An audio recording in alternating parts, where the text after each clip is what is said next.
कक्षा 7 missile man से बातचीत। डॉक्टर कलाम को 1997 में भारत रत्न सम्मान में नवाजा गया था। डॉक्टर सर्वपल्ली राधाकृष्णन और डॉक्टर जाकिर हुसैन के बाद डॉक्टर कलाम ही को एक ऐसे व्यक्तित्व थे जिन्होंने भारत रत्न मिलने के बाद राष्ट्रपति का पद भी संभाला। भारत के राष्ट्रपति डॉक्टर अब्दुल कलाम 26 मई 2006 को स्विट्ज़रलैंड जब पहुंचे थे तो वहां की सरकार ने उनके सम्मान में उस दिन को विज्ञान दिवस घोषित कर दिया था।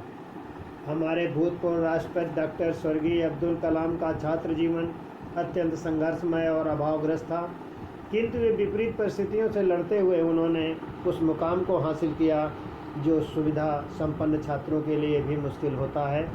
आइए इसको हम लोग पढ़ते हैं। मिसाइल मैन से बातचीत। पूर्व राष्ट्रपति डॉक्टर APJ अब्दुल कलाम बच्चों में बहुत लोकप्रिय थे। बच्चों के प्रति उनका एक व्यापक दृष्टिकोण था। डॉक्टर कलाम ने अपने ही अंदाज से बच्चों की आंखों में भारत निर्माण के सपने जगाए थे।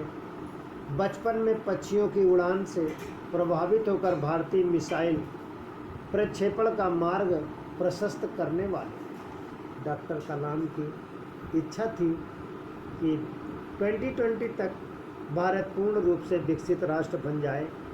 यहाँ प्रस्तुत है डॉक्टर कलाम द्वारा दिए गए एक साक्षात्कार के कुछ अंश। प्रश्न: एक वैज्ञानिक अध्यापक और विज्ञान के विद्यार्थी के रूप में आप बाल दिवस पर बच्चों को क्या संदेश देना चाहेंगे?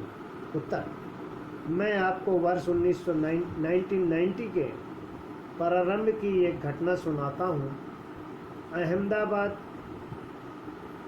में युवाओं से बातचीत दौरान एक लड़की ने मुझसे पूछा, मैं भारत के गौरव का गीत कब गा सकूंगी? उस लड़की का भाई अमेरिका में था और हमेशा अमेरिका के बारे में शानदार बातें बताया करता था। उसकी बहन इन बातों से उकता गई थी और इसलिए उसने मुझसे सवाल पूछा, आखिर मैं भारत का गीत कब गा सकूंगी? मैं उसे क्या जवाब देता?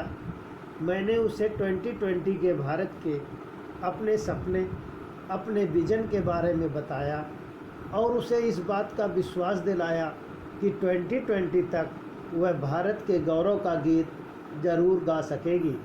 उस समय सारे देश में ऐसा ही हताशा का माहौल, लेकिन पिछले कुछ सालों से युवाओं से बातचीत करते समय मुझे उनकी सोच में स्पष्ट परिवर्तन नज़र आता है।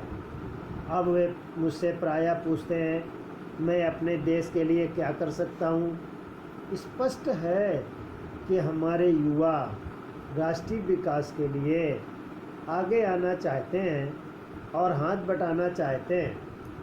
पिछले 6 माह में तो मैंने नया ही बदलाव देखा है।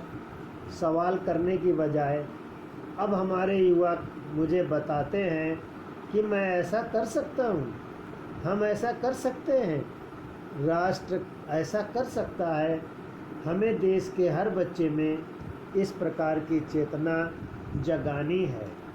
प्रश्न: आज के समय में विद्यार्थी जीवन कैसा होना चाहिए? उत्तर: प्रत्येक विद्यार्थी के जीवन का एक निश्चित लक्ष्य होना चाहिए। उन्हें हर स्रोत से जानकारी हासिल करनी चाहिए, चाहे वो शिक्षकों से मिले, अच्छी किताबों से मिले, इंटरनेट की अच्छी साइट से मिले या फिर भले लोगों से मिले। उन्हें धैर्य और निष्ठा के साथ कड़ी मेहनत करनी चाहिए। प्रश्न नंबर 3: इंटरनेट और संचार क्रांति के इस ज़माने में बच्चों के विकास में माता पिता और अध्यापक की क्या भूमिका है? रॉबर्ट मेटकाफ का नियम है, किसी नेटवर्क में जितने अधिक संचार बिंदु होते हैं उसके वर्ग के अनुपात में उसकी क्षमता बढ़ जाती है। दूसरे शब्दों में, अगर किसी बच्चे के माता पिता और 2 अध्यापकों को कंप्यूटर नेटवर्क की जानकारी दी है और वे बच्चों की जानकारी बढ़ाने में हिस्सेदार हैं तो उनके सम्मिलित क्षमता मात्र 4 व्यक्तियों की क्षमता के बराबर नहीं बल्कि 4 वर्ग यानी 4 स्क्वायर 16 व्यक्तियों के बराबर हो जाती है। माता पिता और अध्यापकों की भूमिका इस उदाहरण में समझिए। प्रश्न नंबर 1 इस प्रकार है, लड़की ने मिसाइल मैन से क्या पूछा? प्रश्न नंबर 2, लड़की के भाई किस देश के शानदार बातें करते थे? प्रश्न नंबर 3, हमें ऐसा कर सकते हैं, मैं ऐसा कर सकता हूँ, इसका भाव क्या है? प्रश्न नंबर 4, आज के समय में विद्यार्थी का जीवन कैसा होना चाहिए? क्योंकि प्राचीन समय में ऐसा था कि विद्यार्थी के 5 लक्षण हैं। प्रश्न नंबर 5, माता पिता किस प्रकार भूमिका अपनी विद्यार्थियों के सहयोग के लिए कर सकते हैं? विद्यार्थी उत्तर स्वयं लिखेंगे।